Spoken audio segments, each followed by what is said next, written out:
Reka tubaramutse cyane mwebwe mwese mwahisemo gukurikirana Burundi twongera tubaha n'ikaze mwebwe mwahisemo gukurikirana channel Burundi nibaza kumeze neza kandi mukore mushimana.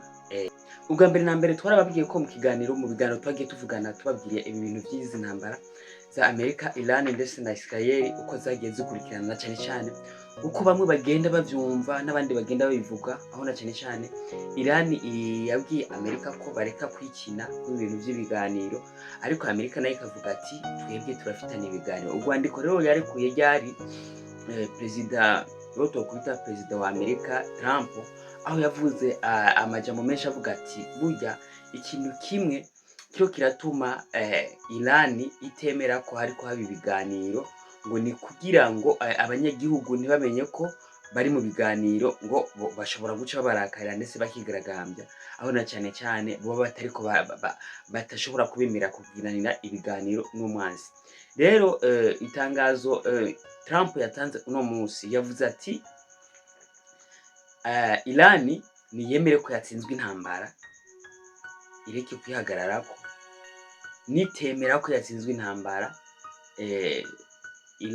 Amerika ndetse perezida wa Amerika Trump araba korera ibintu batari bwagire babona n'umunsi n'umwe. Niba tamanika arabarekurira ko ico bitwa ukuzimu, hamwe bazicuza, hamwe Iran itazokwigira kubaho no kwikarata y'isi. Urumva ibyo nivyo perezida Trump wa Amerika yashikirije, ariko abwira Iran ati bakwiye kumanika kuko baratsinzwe intambara. Urumva ko aba ari ibintu bitavyoroshe, murumva ko aba ari ibintu bigoye cyane, na cyane kumva umuntu akubwiye ati manika, tangaza uvuge ko intambara yaheze.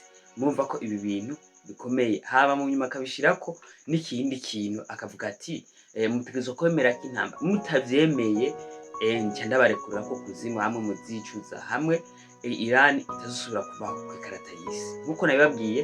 Ariko na Iran nayo nyene yagize ico bivugako, aho yavuze ati none ko bariko batwemeza tuvuge ko intambara yaheze, ko bariko batwemeza kumanika amaboko, ko bariko batwemeza ngo turi mu biganiro atabiganiro turimo, ko bariko batwemeza ivyo vyose nabo Iran igacivuga ati tumanike amaboko gute atakintu turakora, ntituragwana.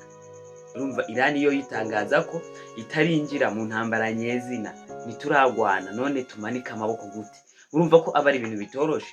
Bamwe ngo manika amaboko, abandi ntitumanika amaboko kubera ko ntiturigera tugwana n'umunsi n'umwe. Aho rero bavuga ati urumva intambara nyezina ntiratangura. Urumva ko bitabyoroshe. Iran yo yifise uko byumva na Amerika ikagira uko byumva, na cyane aho Iran yabandanyije ivuga ati none ko bariko baraduhatiriza kuja mu biganiro, ko bariko baraduhatiriza kumanika, ko bariko baraduhatiriza guhagarika intambara, kandi nabo uko baguma bavuga ngo bashaka ibiganiro bashishikara baturasa, uko baguma bavuga ngo turi mu biganiro bashishikara baturasa, na ryari bararashe igitero kigahitana ibintu byinshi, mbere hakaba n'abana babiri bakaba barahasize ubuzima. Murumva ko ico gitero cyari gikomeye cyane. Murumva umwanya n'umwanya Iran nubwo iriko irahura n'iyo ngorane, Amerika iguma yisugereza cyane mu majambo, ariko Iran nayo ivuga ati turabazi ukuntu mukora, turazi ukuntu mubigenza, na cyane twebwe tuguma twiteguye umwanya wose, nimwatwinjirana tuzobivuna. Murumva ko mu mpande zose ntibariko barumvikana kwa kino kintu, bamwe egura abandi egura, bamwe egura abandi egura. Rero hariho ikiringo perezida wa Amerika yatanze, aho na cyane avuga ati ibi bintu bitariko birakunda, ntago intambara ishobora guhagarara. Ariko nubwo avuga ngo intuze Iran yegure ndetse imanika amaboko ndetse yitaba ibiganiro ku nguvu, bigaragara ko Amerika nayo nyene Trump yamaze gutunganya uko twabibabwiye mu kiganiro kirenganye. Hariho abasoda 1000, hakaba n'abasoda 2500, b'amamarine bariko batera begereza kuri ca kirwa Kirk Island kimwe ca Iran, aho na cane cane bashaka kandi gutera aho twokwitwa murya muhora wa Hormuz. Urumva bashaka ibintu byose babihindura, kuko bashaka kubanza nk'uko twabibabwiye mu kiganiro kirenganye ko uyu mugwa wa Hormuz bahagarika ntibasubire kuwitirirwa, ahubwo ubeho ata muntu n'umwe awitirirwa. Murumva ko ibintu bikomeye cyane. Amerika ikiriko irasaba Irani, namba yoyo ibaye Irani yo bishobora, tuze dushira ibintu mu gaciro, namba yoyo ibaye Irani yo bishobora ni sawa, ariko namba ito bishobora ntihave isaba ico twokwitwa amananiza. Kandi biba bigoye aho unasanga ibi bintu bikwega izindi ngorane gute. Uno munsi murabona ko Amerika iri kure ya Iran, ariko namba Amerika iri kure ya Iran irafise ibihugu bifitaniye amasezerano, ndetse Amerika yashizemwe n'amahinguriro ishiramo n'ibirindiro vya gisirikare. Rero aho niho hazoba ikibazo hamwe Iran itokwemera kumanika, burya izo konona ibyo bihugu byose bifitaniye amasezerano na Amerika nkuko tuza tubababwira. Murumva ko iki kintu Amerika yoyo ibiraho izoguma yubatse, abo bandi nabo bazoguma bariko barasamburirwa, ndetse na Iran nayo nyene isamburirwa. Ibi bihugu byo mu bihugu by'abarabo by'abaperesi bizotakaza na cyane cyane ibintu byinshi cyane. Kubera iki? Kubera Amerika. Iran yatangaje ivuga ngo ibihugu byose bifitaniye amasezerano na Amerika nibihaguruke byiyamirize binirukane ibyo birindiro byabo bisanzwe biri mu bihugu byabo, aho yari kabihanura ibihugu bibanye, ibihugu bigenzi bisanzwe bifitaniye ubufatanye na Amerika. Ariko ico gihe baratangaje bavuga ko atagihugu na kimwe kigeze cemera kumbure ako kamo, aho bavuga ati rero twebwe Amerika ntidushobora kuyirasa iyiri, wikuzoshikari turasa natwe tuturasha ibintu vyayo biri hafi. Urumva uko barasa ibintu byabo biri hafi niko bazoza barasa ibi bihugu bisanzwe biri hafi bifitanye amasezerano na Amerika, aho na cyane uzosanga abantu bari mw'ibyo bihugu uzosanga bariko baragira ingorane yo gusubira mu ihumbi, kuko na Amerika ntizobafasha kubaka, kubera ko nawe nyene ubu iri mu yabira, iri mu ruhombo rutagira uko rungana, aho na cyane nayo nyene itazotora ubwenge uko nizoronka aya mahera, ndetse aya mahera iriko iratakariza mwino ntambara. Ino ntambara iriko itwara amafaranga menshi, ino ntambara iriko irahindura ibintu byinshi, ino ntambara iriko iraduza ibiciro by'ibintu. Murumva ko iyi ntambara irakaze cyane. Hambavu y'ivyo byose nkuko tuko turababwira, hambavu y'ivyo byose Amerika iguma itangaza amatangazo abagiye atandukanye ivuga ko iriko irakubita cyane Iran, kandi kayikubita by'akarorero, aho n'abayobozi babizi ko bariko barakubitwa cyane bimwe by'akarorero. Ego ivyo bire nivyo, aho abayobozi benshi bariko barabipfiramwo na cyane ko atarugamba rwijana, aho hariko haba intambara hafa byinshi, aho na cyane bavuga ati burya ikintu batinya kwemera ko Perezida wa Amerika we avuga ko ibiganiro babirimwo. Ego avuga ko ibiganiro babirimwo kandi bariko babigirana n'abayobozi ndetse b'igihugu ca Iran, ariko Iran yo y'ibyo biganiro ntivyemera. Nta n'umunsi irigera ivuga ko bari mu biganiro na Perezida wa Amerika, ariko Perezida wa Amerika akavuga ati igituma batari kubaremera ko turi mu biganiro, ntibashaka ko abanyagihugu, ntibashaka ko igihugu ca Iran kimenya ko abategetsi babayoboye bari mu biganiro n'umwansi na cyane ariko abononera. Rero bakavuga ati rero ntabwo ngo bashaka ngo kubibwira abanyagihugu ko bari mu biganiro, kubera ko bohava banagira imyigaragambyo na cyane ko boba bariko baragiranira ibiganiro n'umwansi. Ariko ivyo ntituravyemeza neza ko ibyo biganiro byo mwibanga bibaho, aho na cyane atakintu na kimwe cibanga kiriko kiraba, usivye ko hariho ibintu by'amajambo bagenda baravugana ku ruhande rwa Iran ndetse no ku ruhande rwa Amerika.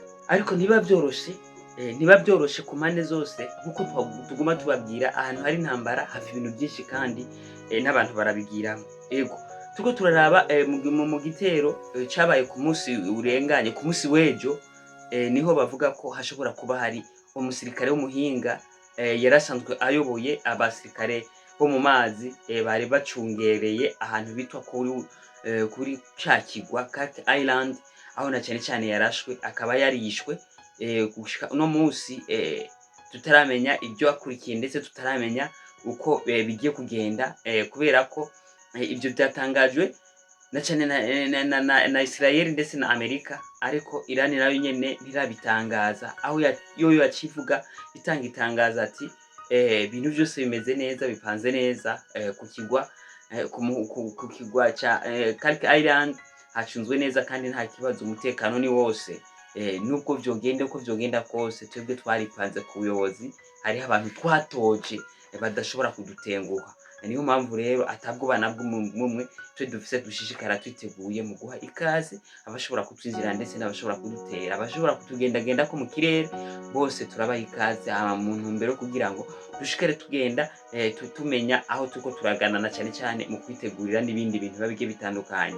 Ntabwo turyama, ntabwo twicara, na cane ko Amerika yo ifise systeme yo kujijisha abantu ngo bari mu biganiro, kumbe ivyo biganiro babigiyemwo ni kugira ngo mubanze musinzire, mubanze mugotwe, akaba ariho baca bakubitira abantu muri rusange. Nuko itangazo rero Iran yatanze ni ryuko ibintu bimeze neza, nubwo atavyerade nyene kurugero rwabo nkuko bavuga ibintu bimeze neza.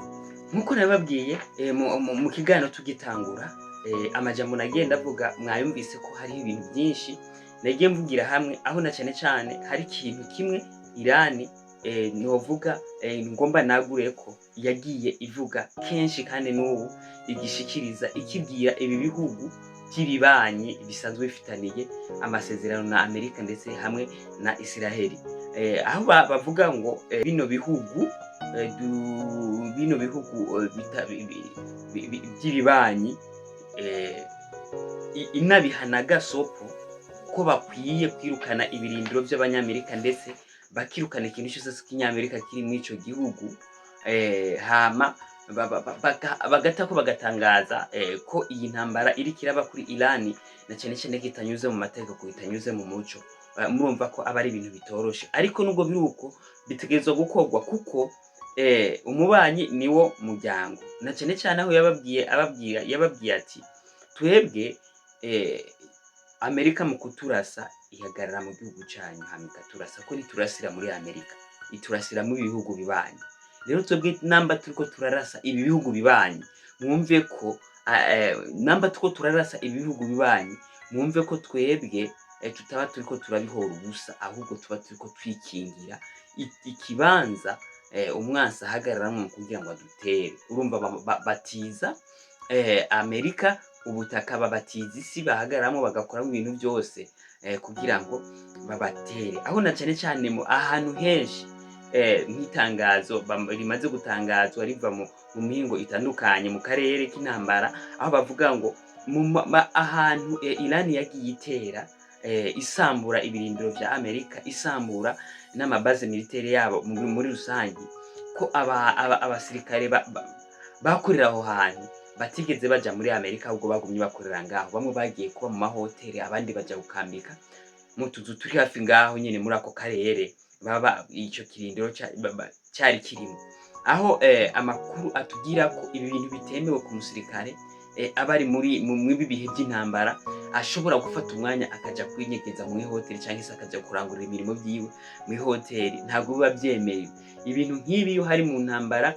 Imirimo y'umuntu wese w'umusirikare ayikorera mu kigo cya gisirikare, bidakunze aho aba ariko akora ibintu bidahwanye n'amategeko, aho na cyane amategeko acahana ico kintu. Rero amatohoza ari cabandanya araba ko ivyo bintu bivugwa kw'ivyo ari byo, aho na cyane bashobora kudusha bafatirwa ibihano mu gihe usanga atari byo. Bagisanze atari byo naho ni sawa, bica bisaba ko barondera abo bantu bari muri ako karere, barondera aho bagiye, kuko birabujijwe. Ntushobora no kuba uri kuresha ordinateur aho hantu, ntushobora no kuhagarara, ntushobora no kuhicara ngo hateramire, aho na cyane ushobora kuba uri kwegera abanyagihugu. Niyo ntumbero bavuga ko umwansi wawe akubonye akurasiraho nyine, ugaca usanga hari ibintu byinshi byononekaye bitari kononekara mu gihe wari mu kigo cya gisirikare. Hariho ikindi kintu twagumye tuvuga kiki kijanye n'umuhora wa Hormuz. Umuhora wa Hormuz Iran ivuga ko itigeze uwugara, ngomba ndabibasigure neza kugira mu byumve. Irani ivuga ko ntabwo twugaye uwo muhora, twugaye umuhora ku bansi bacu, naho abandi bobo kubera ko turi mu ntambara ntibishobora kwemerera abantu bose ko baza barengana, kuko harabaha abansi na cyane cyane ko kugira ngo tube tura ahantu hari sekirize. Bakavuga ati ntabwo abantu dufitaniye amasezerano, abantu bacu bararengana, bakarenganyaho ibikorwa byabo, bakarenganyaho imizigo yabo, kandi nta kibazo na kimwe gihari. Rero bisigura ko ntabwo twugaye uyu muhora, ahubwo twugaye umuhora wa Hormuz, twawugaye ku bansi bacu, aho abandi bose ariko abandi bose bararengana. Nico rero abantu bakwiye kumenya, ntabwo ari kufunga, aho bavuga ko bagumye babavuruga bazofunga burundu, ariko si ico gihari. Ubu umuhora wa Hormuz urafunguye, ego hariho abacamwe n'abandi badacamwe. Niyo mpamvu rero bisaba ko ibintu byose turabitahura kugira tuze turajana amakuru ido nido kamwe ku kandi, kugira ngo dushobore kuba twobana cyane. Hariho amatangazo menshi agenda avuga ku mpande ziba zitandukanye, aho tuvuga kuri Iran ndetse na Amerika, ariko Iran yoyo ibandanya ivuga amajambo ivuga ati burya Amerika bisa nkuko byayicanze. Ihe bigeze kuvuga ngo yasabye ubwato ngo baze ngo kumufasha ngo gufungura uyu muhora wa Hormuz, aho yashizemo n'igihugu cy'Ubushinwa ngo baze bamufashe kuyobora, baze bamufashe gufungura uyu muhora wa Hormuz. Tuko turaraba igihugu cy'Ubushinwa ntabwo gihuza na Amerika, aho bisigaye binagoye agasanga yihenze, akihenda no ku mwansi wiwe ngo aze mutize ubwato cyangwa se aze kumufasha kugurura uwo muhora nyine, kandi ku mwansi wiwe. Murumva ko iki kintu kigoye cyane. Rero ivyo nibindi bintu tuzogaruka ko tumenye uko byagiye bikurikirana, na cyane cyane mu makuru aba ariko akurikirana uko agenda aza, kuko aya makuru tuzoyabagezaho ku mwanya ni nk'ama episode, ko tuguma turonka ibintu bishasha ku mbuga z'intambara, ko tuguma tubabwira mu mpande zose ndetse no ku bantu batuzengurutse bakurikirana Akhi Burundi. Ni byiza ko umuntu wese ashobora gufata akanya akazarasengera iyi ntambara, na cyane cyane kugira ngo ibintu bishikare kugenda neza. Igituma ndababwiye uko kuntu mu minsi heze aho Trump yavuze ko bari mu biganiro na Iran, aho amakuru yo kwizega yaciye atwereka ko akagunguru ka petrole kavuye ku giciro cy'ijana na 10 kamanutse ku 88, aho gushika ubu kongeye kuduga. Bamaze kongera kurasa bakagaragaza ko uyu president wa Amerika yabeshe ko bari mu biganiro, batari mu biganiro, gaciye kongera karaduga kubera ko intambara ntiyigeze ihagarara. Mu bisanzwe yaciye ikara mu mpande zose, haciye habaho kurasana n'ibituruka byinshi cyane biba bigiye bitandukanye. Ku munsi rero wejo urenganye, reka turangirize ano makuru ku munsi urenganye, twigire cyane cyane mu gihugu cya Kuwait, aho cyarashwe byiza by'akarorero, cyarashwe kirakubitwa bimwe byahatari, hamwe ahantu cyakubitiwe nyene uvuga ati ego twarakubiswe n'ibyo twokwitwa ibisasu, aho na cyane cyane ibyo bisasu byageze naho bikubita ku kibuga cy'indege, ikibuga cy'indege kirasambuka bimwe by'akarorero. Ariko abantu benshi bakibaza muri Kuwait kubera iki muri Kuwait barasha.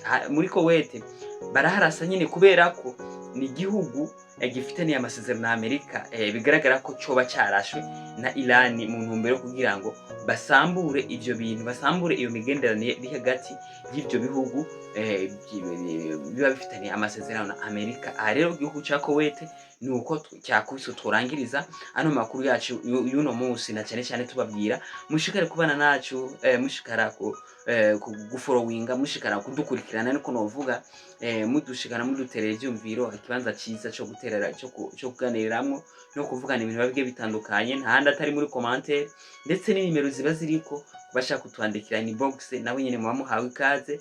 Kubashaka kuduterera ivyumviro n'ibindi bintu bitandukanye muhawe ikaze.